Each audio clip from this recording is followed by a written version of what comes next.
नमस्कार मु Deepti दीप्तिस full lab को आपण माननकु बहुत बहुत स्वागत। आज आम धनु संक्रांति स्पेशल बनैबा घी मुआ। तो जेकोसी मुआ आपण बनातु जदि भाग माप तार आपण ठीक रखिबे ना केते गुड़ नबार अच्छी आ बाकी जिनस केते कौन नबार अच्छी ताले मुआ आपणकर पूरा परफेक्ट बनिबो, बिल्कुल भी एपट सेपट हबनी। तो फर्स्ट देखंतु ए जो मुआ पाई ना आमे गोटे स्पेशल मसला बनेबा जोटा आमे मुआ रे मिक्स करबा। तो ये गोटे हेमदस्तारे गोटे चामच आम नहीं पान महुरी ता सहित ये देखो 2 ରୁ 3टा नहीं गुजराती आउ 10 ରୁ 15टा आम नहीं गोलमरीच। तो गुजराती ना ये आम चोपा यूज करवानी, खाली मंजीटा एमती बाहर करके मिक्स करदे। आउ ये आप बड़ अलैच भी नहीं पारे, गोटे बड़ अलैचर मंजी को आप बाहर करके से मंजीटा को ये आम मिक्स करदे, चोपा आप यूज करें। तो एबे आम सबको टिके दरदरा रखिकी गुंड करदे। जेहेतु कम परिमाण अच्छी मुझे हेमदस्तारे करी, बेसी परिमाण आप नौकरी मसला बटा ग्राइंडर जार आप गुंड करदे। देखूँ यही टाइप्र टिके दरदरा रखिले खाइला बेले भी भल लगे आ बहुत बढ़िया बास्ना आसब। तो ये मसला आमर रेडी हो गला। तो जेहेतु आम लियार मुआ बा खई मुआ बनैबा, ये आमको खई बा लिया दरकार। ये मुझे किसी फ्रेश खई नहीं, तो ये आप खईटा को मापिकी नेबे। ये जो मेजरिंग कप आप देखुं ये 10 कप मापिकी मुझे खई बा लिया। मेजरिंग कप जदि ना तो किसी भी असुविधा ना, जेकोसी जगार आप खईटा को मापिकी नेबे, गिना हो बा ग्लास हो मापिकी जदि नेबे तार भाग मापटा आप पूरा परफेक्टली जानीपारे। तो 10 कप मुझे नहीं खई। तो एबे हम कौन करवा ना गोटे कड़े रे जेकोसी गोटे बड़ जगह आप नेबे बा लिया बा खईर परिमाण देखिए आप जगह नेबे, से गोटे बड़ चामच गरम करवा घी। तो ये जो घी रे किसी कटा नड़िया पकईकि आम भाजवा। ये देखो अधा कप मापरे मुझे कटा नड़िया फ्रेश नड़िया को मुझे छोट छोट खंड करके काटी देछि। आउ या जगह ना आप जो सुखिला नड़िया आसूची ताकू भी छोट छोट खंड करके काटिके ये नहीं पारे। तो नड़ियाटा को आम ये टिके समय भाजवा, हल्का गोल्डन कलर आसवा जाए भाजवा।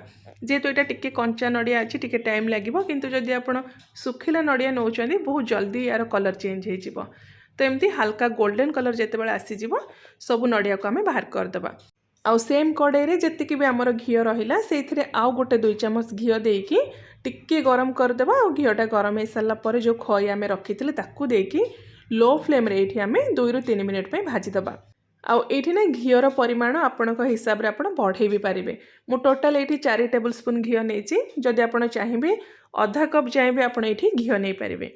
तो घी सहित लियाटा को आपड़ एमती पूरा क्रिस्पी हवा जाए भाजबे, बेसी टाइम लगभग 2-3 मिनिट भीतर यहाँ पूरा बढ़िया से एमती क्रिस्पी हो।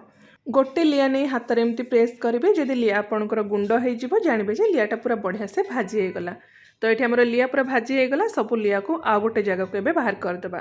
आउ सेम कड़े 1/4 कप आम नहीं पानी बा 5 ରୁ 6 चामच आप पानी देदेवे। आउ पानी देवार रिजन है गुड़टा आमर पोड़बनी आउ बहुत जल्दी मेल्ट हो।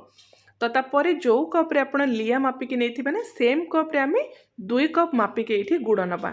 आउ ये जदि आप गुंड गुड़ नौकरी तो मापिबा तो पूरा इजी हम, किंतु जदि गोटा गुड़ आप नौकरी ताकू मापिबा पूर्व छोट छोट खंड एमती करके काटिदेवे, जो थे कि मापिबा आपन को सुविधा हम। तो टोटाल ये 10 कप लिया आम 2 कप गुड़ नहीं। आउ जदि आप कम परिमाण में बनवाई चाहते कि यार अधा परिमाण में बनवाई चाहते तो 5 कप लिया आप गोटे कप ये गुड़ नहीं। तो गुड़टा को ये आम मीडियम फ्लेम रखिकी पूरा बढ़िया से मेल्ट करवा बा टिके पाग करवा। आउ 3-4 मिनिट पर ना आप एमती गोटे गिनारे पानी अल्प किसी नहीं आउ से मेल्टेड गुड़ आम अल्प टिके पकेवा पानी रे। तो तापर हाथ में एमती आप गुड़ को लेकिन चेक करेंगे पाग हो कि नहीं। देखूँ ये पूरा बॉल सेप्र हो जाऊँगी बा जो सेप्र आप देवे से सेप्रे जदि स्टेबल हो जानवे जे आपणकर जो पागटा पूरा बढ़िया से होगला।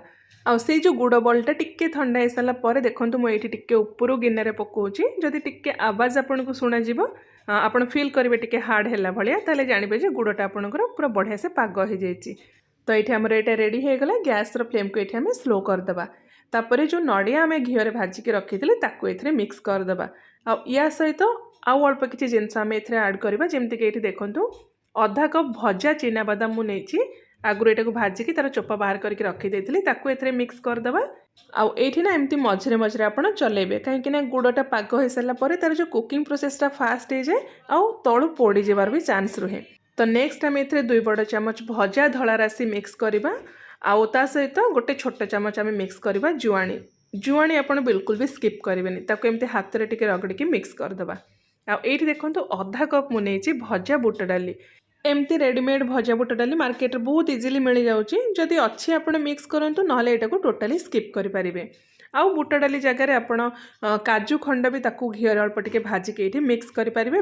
बाकी जहाँ सब आम जिनस नहीं जमीक बादाम आउ नड़िया ए सबूर परिमाण आपण हिसाब से कम बेसी भी करेंगे।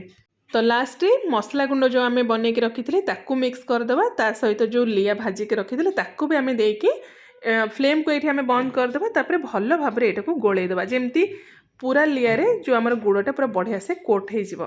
तो ये प्रोसेसटा टिके आप जल्दी करेंगे। जदि आप चाहिए गैस फ्लेम को पूरा ये स्लो करके यहाँ को मिक्स भी करेंगे।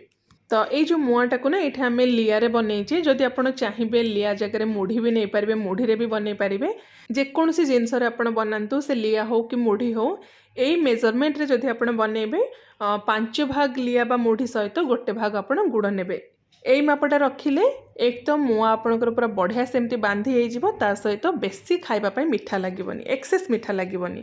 तो भल भाव में मिक्स हो सारापर हाथ अल्प टिके एमती घी लगे जो साइज आपन को पसंद छोट बड़ करके आप बनई पारे। आउ ये ना फटाफट आप बनइबे ना गुड़ जदि ठंडा हो ना यहाँ टाण हो सेप दे पारे। आउ जदि भी ठंडा है टाण हो जाए सेप दे पारना तो लो फ्लेम रे टिके आपण कड़ाई को गरम करदे टिके जितेबाला नरम हो आप आराम से सेप दे पारे। देखो ये मुआटा आमर केते क्रिस्पी होती बहुत इजी रेसिपी बस खाली जदि आप भाग मापटा ठीक रखिए ना मुआ आपणकर एकदम परफेक्ट बनिबो। आशा करुच्ची पसंद आसथिबो रेसिपीटी समस्त को। आसंता धनु संक्रांति दिन आपण यही प्रोसेस रे यही मेजरमेंट सहित बनातु मुआ केमती बनिला आपणकर मतामत मो सहित शेयर करंतु। मु आउ थरे आपण मानक पई गोटे बहुत ही बढ़िया रेसिपी नहीं आसीबी। Till then take care and bye bye.